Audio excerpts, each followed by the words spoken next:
What's going on, you guys? Welcome back to the Help More, Sell More podcast. This is our first official episode. We are recording these ahead of time, soon to be live, which is going to be a blast.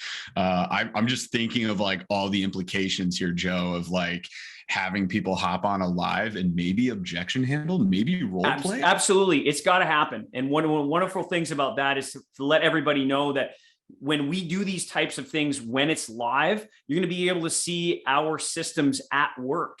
Mm-hmm. And that's so important because, so many people go, oh, well, you've with a recording, you could edit it. Now, when we do it live, you're going to be able to see that these simple strategies will help you when you're live on a sales call.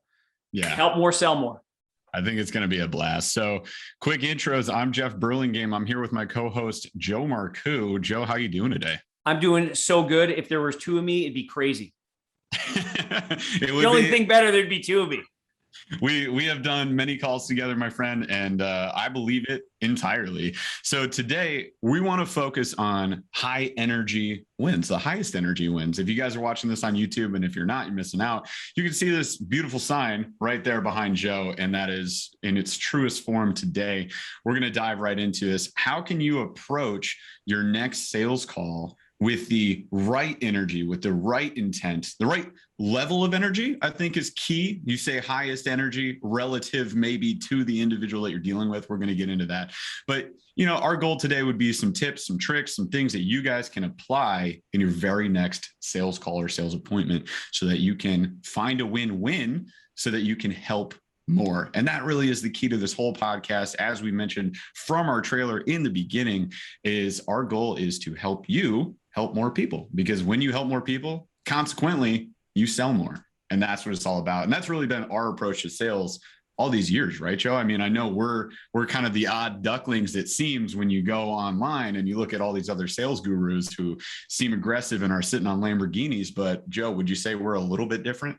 I would say we are different. And it's not to say that there's a difference between being assertive and being the authority, what I call playing your A game, right? Like when you're playing your A game and you're assertive and you are that authority in your specific space, you're allowed to assert a certain level. However, there's a difference between being pushy and being attractive.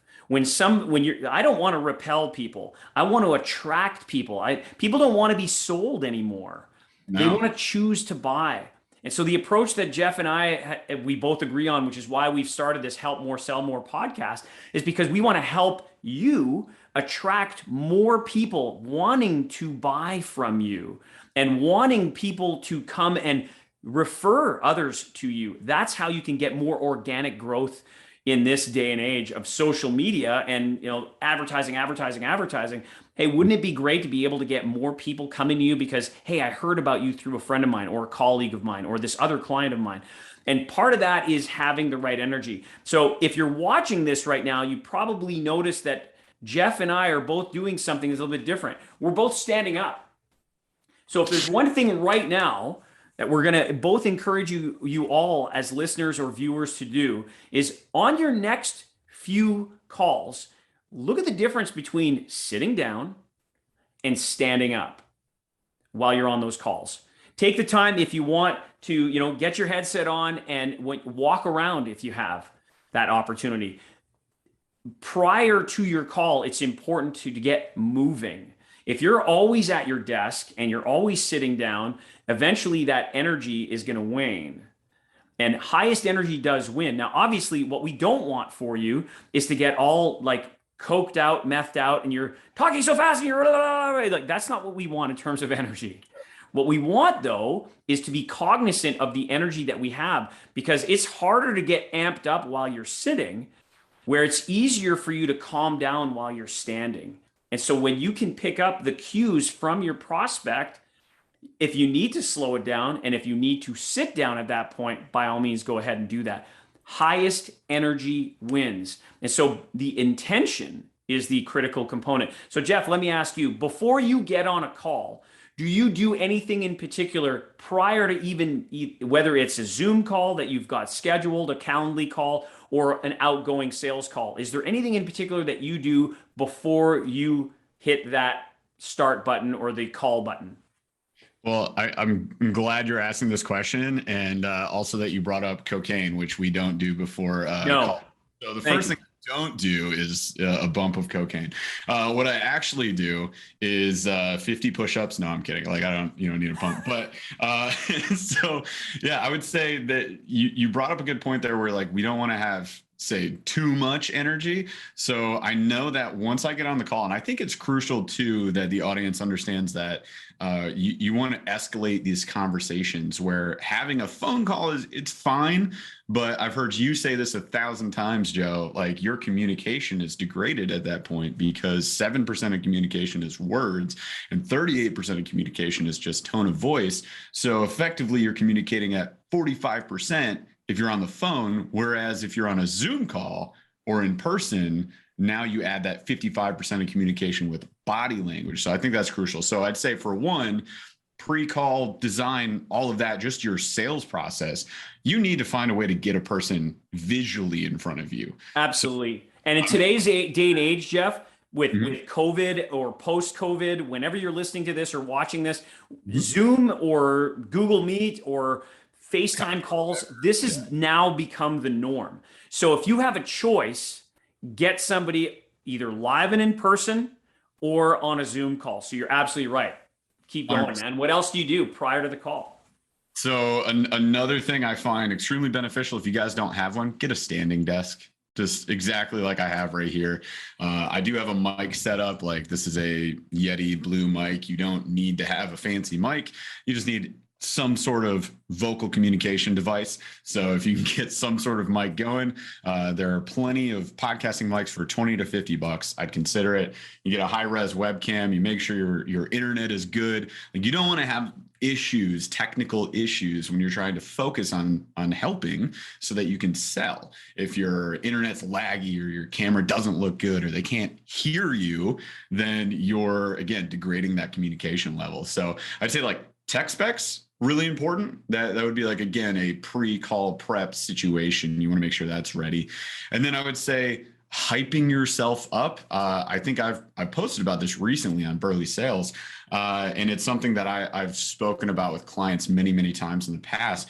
It's you either have, I believe, a mantra or a hype reel, or you listen to music. So I've worked with salespeople in the past where they put on some Metallica and they're like, okay, now I'm literally in the zone. It's like prepping for a football game or something for them. And that works for some people. I think this is one of those things where you got to choose your own adventure and figure out what works for you. So maybe test a few different things.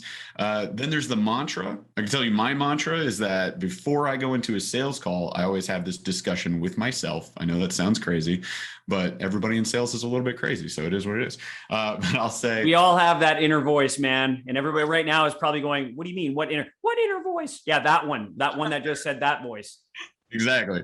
So I'll just tell myself before going to this sales call, I'm going to find a way to connect with this person. First and foremost, very important. I'm going to connect with this person. I'm going to identify their problem.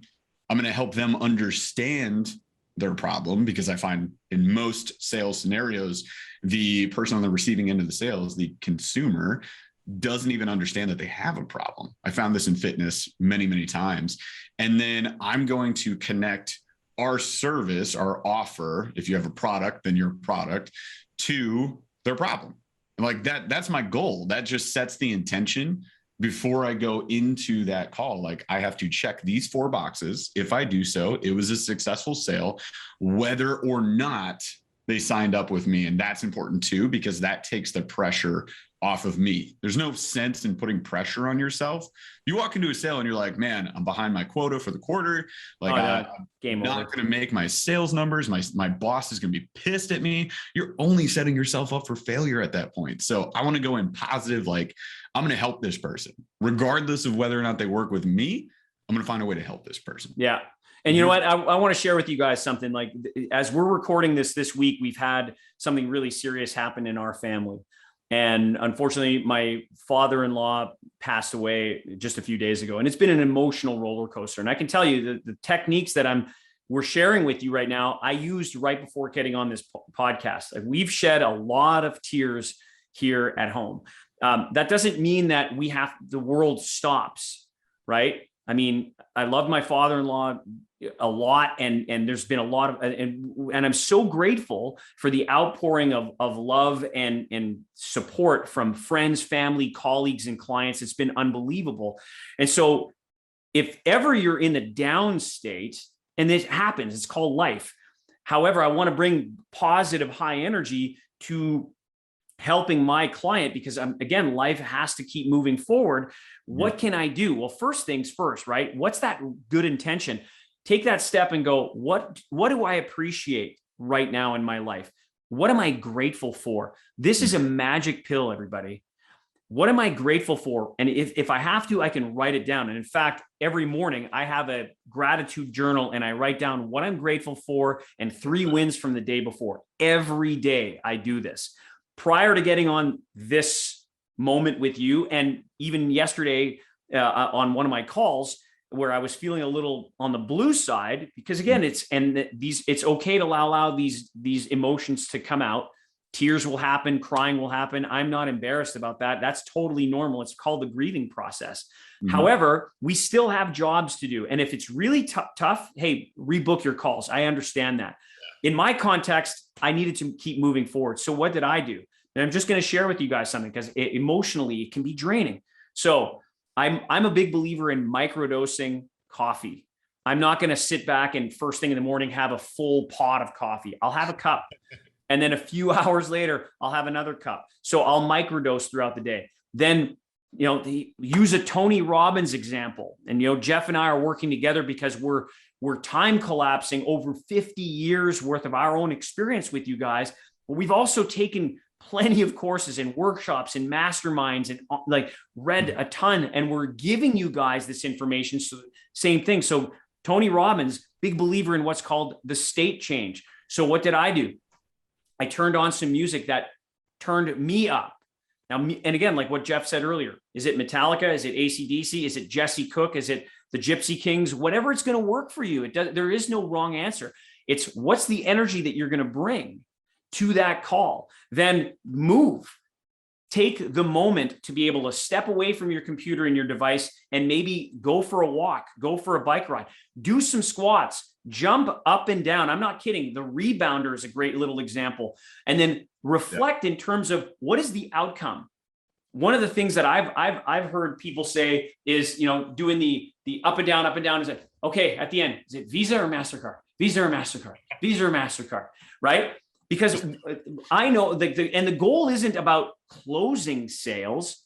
The goal is to open the conversation. The goal is not to close the sale. It's to get them to start. I'm not going to finish a sale. My goal is I'm going to get them to start working with me, or I'm going to get them to start using the product or the service or the coaching program that I'm offering. Because to me, it's the beginning of a deep-seated relationship, which leads to the next thing, which Jeff, Burley is an expert in what he calls his sales rhythm.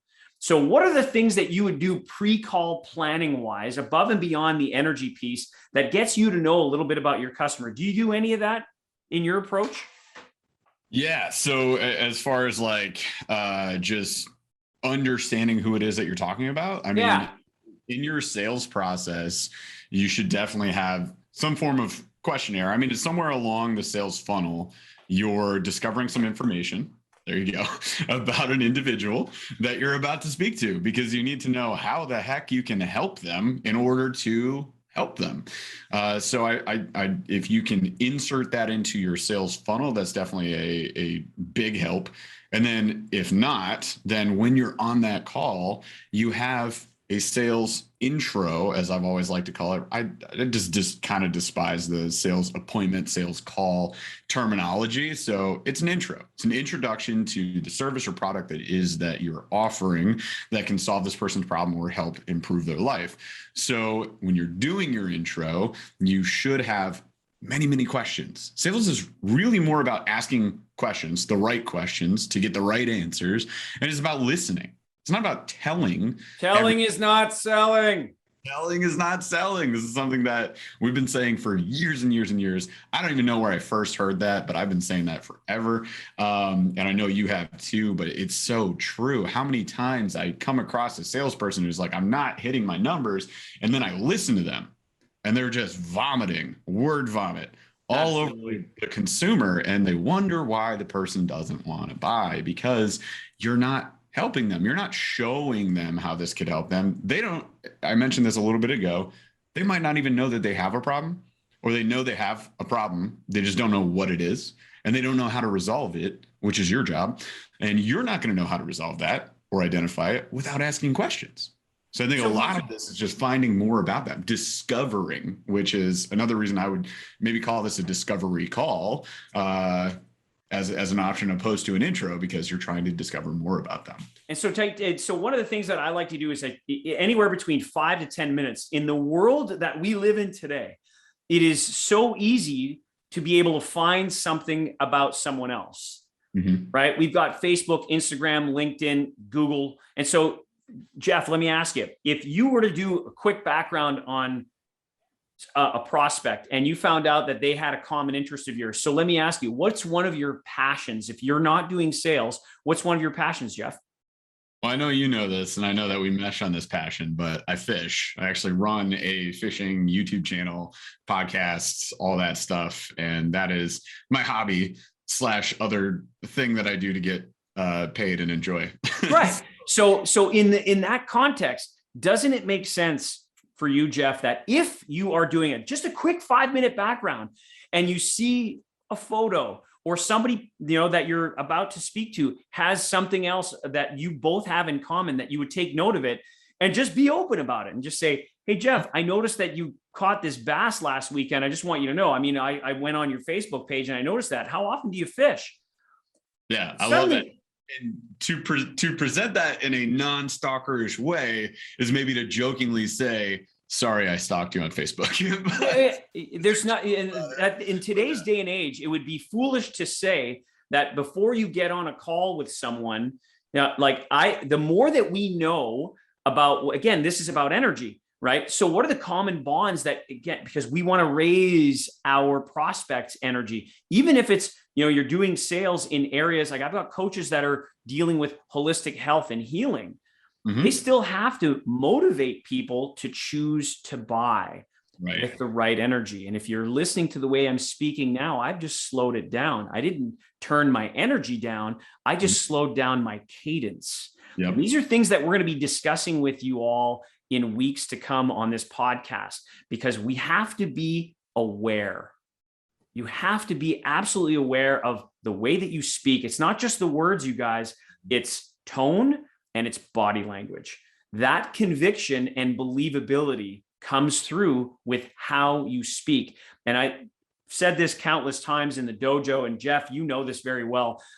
Salespeople, unfortunately, they don't put in the reps. And if you really want to be successful at this game of sales, you have to put in repetitions with other people. And so it's no different than fitness. Your fitness background, I've sold fitness equipment in my background as well. Nobody became fit by going into the gym and working out once. You can't become a very accomplished salesperson making a high quality of life empire or living if you don't put in the repetitions. And it's not, what we're looking to do is we're looking to help you so that you don't make mistakes. We're going to share with you guys, again, the importance of energy. What's my energy before I get on the call? So what are some of the things that we've talked about so far, Jeff? We talked about making sure that what's your body position? What are you standing up? Are you using a little bit of caffeine? If it's for you, don't dump a ton of caffeine in, microdose, right? Yeah. Another thing that Jeff you and I, we were talking about equipment, making sure that we've got good video, good audio, making sure that you've got pen and paper handy. Listen to some music prior to the call. If you want to get pumped up a little bit, move your body around. What is the intention of the call? If you are reflecting on the outcome, Visa or MasterCard, PayPal, get yourself pumped up. There's nothing wrong with having that outcome where the customer in your mind, see the outcome, see the win-win where the client says, yes, I'll do this. Yes, I'll take it. Because it's all about helping more. And it's a little tip here that you and I talked about right before we actually started playing record. If you're going to stand up, you guys, you can go on Amazon and pick this up. There are, and I'm going to give you an example. I've got a couple of these where I'm standing. These foam pads, if you're going to be standing up on doing calls, because I spend hours in front of the camera or with my sales team or with clients and prospects and doing live Zooms. These pads, they're kitchen pads. You can get a couple. Jeff's got something as well. It's my fancy one. Look at that. It's gorgeous, right?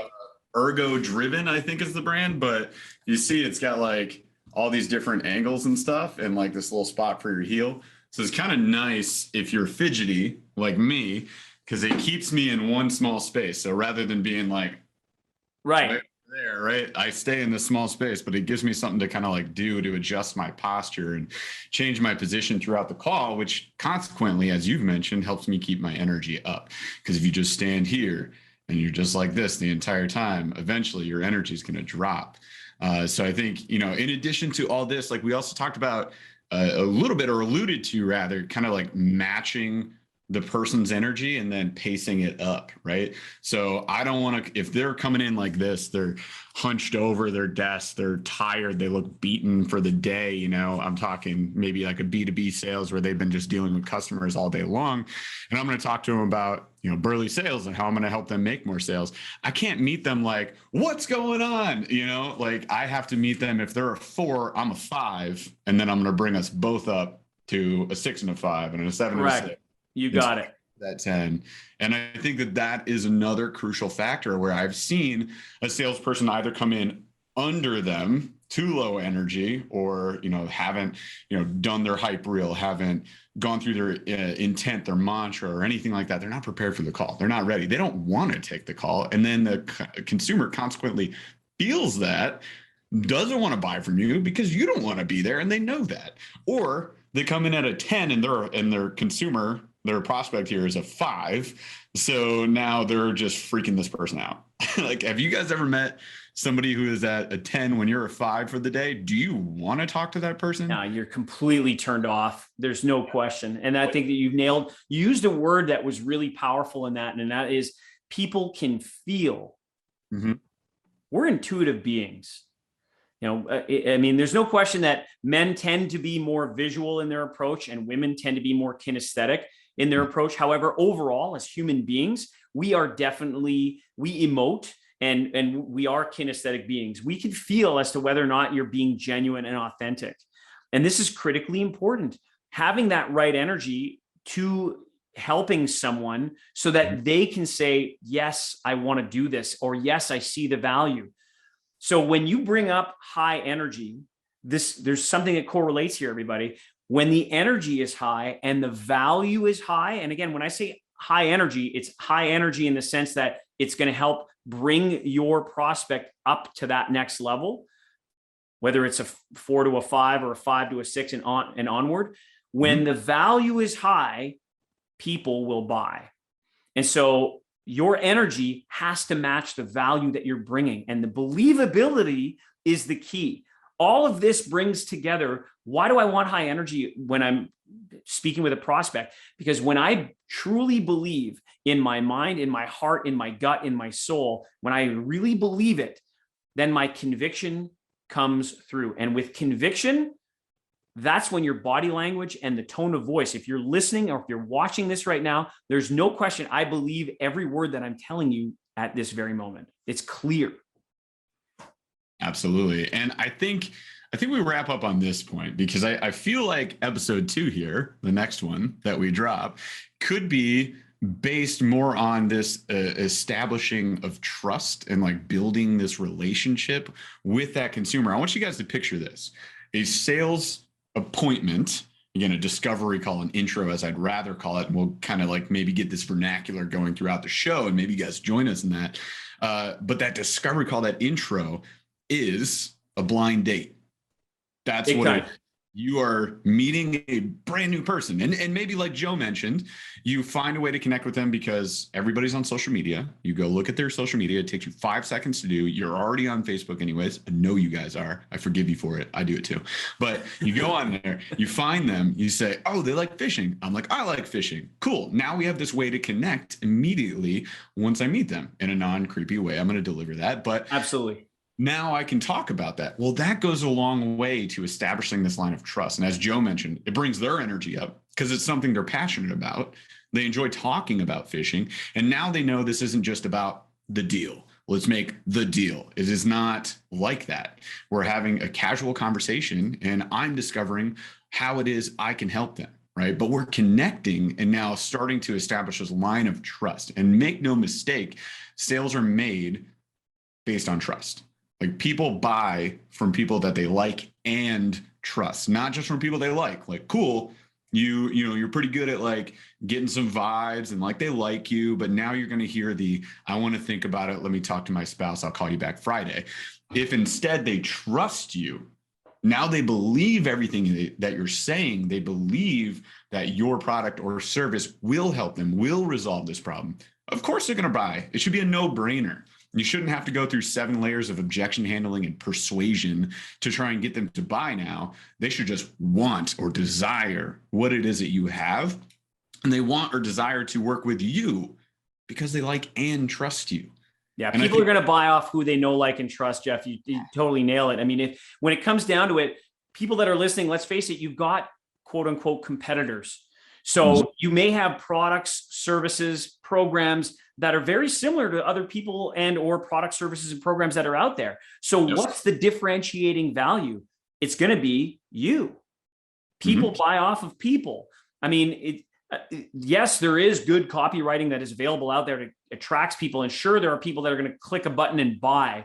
Yet in our world, what Jeff and I are speaking of is about conversations with people. If you're doing anything that's remotely high ticket, you're going to have conversations with people to be able to answer questions, to be able to prove value. You can't do that with the wrong energy. You've got to do that with the right intention because they're going to feel it, and you got to come in with the right energy. And I think this is a great place to end today's Help More, Sell More podcast. What do you think, Jeff? I agree. And you guys should definitely consider subscribing to the podcast. Do us a favor. If you drop us a 5-star review, it simply helps us get the show out there. So we appreciate you for doing so or considering doing so. And then you can follow us both. Look up Joe Marcoux anywhere you can find social media, AKA Instagram, Facebook. You can follow me at Burley Sales on Instagram and Facebook. On Instagram, it does have an underscore in the middle. So Burley_sales is BURLY. And stay tuned for a Facebook group that will be dropping very, very soon called Help More, Sell More. And we will invite all y'all listeners into that so that we can discuss more topics like this in greater detail and really just give back. I mean, that's the goal of the show is we want to help you help more people because Joe and I have an abundance mindset. And our goal is the more people we can help, the more people they can help, the more positive the world is. So stay tuned for episode 2, you guys. Thank you so much for listening, and we'll be back next week. See you guys.